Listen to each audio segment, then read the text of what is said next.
The winner in the battle for the most popular video streaming device is in, and it's Google Chromecast. It overtook the competition in a very recent survey. Joining us now to break it all down is Christina Warren, Senior Technology Editor at Mashable. And Christina, I gotta say, there are so many of these devices out there. I've got an Apple TV. What are the pros of the Google Chromecast stick, and can you compare it to that set-top box that I have? In other words, what does it do better than my own Apple TV?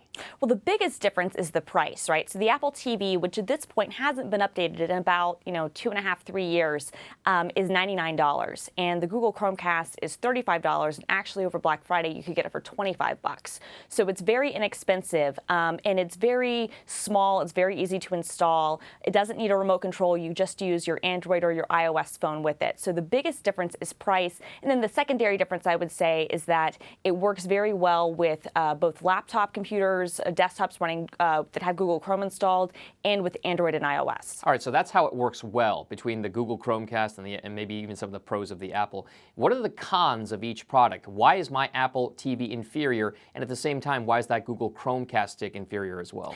I'm not really sure. I wouldn't say that the Apple TV is inferior. It's just, it's an older product and it's focused more on the Apple ecosystem. So it doesn't have as many of the third-party apps as the Chromecast does. It takes a little bit longer for Apple to add support, but it does add support for things like Netflix and HBO Go and ESPN and things like that. The Chromecast, the biggest disadvantage is, as I said, it doesn't have a remote, which for some people is great, for some people isn't as good.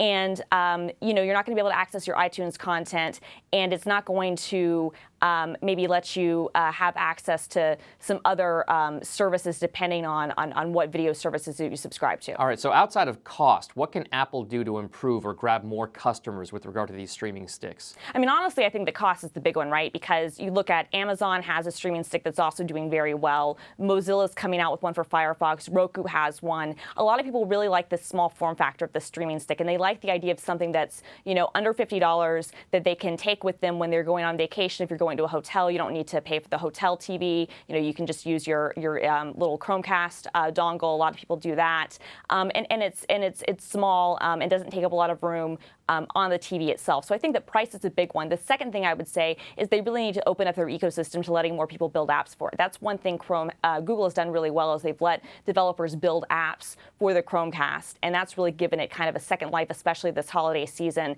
And that's something that Apple has really closed off. So I think that would be great. All right, Christina, so here it is. You got a Roku, you got an Amazon Fire TV stick, you got an Apple TV, you've got the Chromecast, you've got all these other ones coming out. Let's bottom line it for our viewers here. Which one would you pick and why?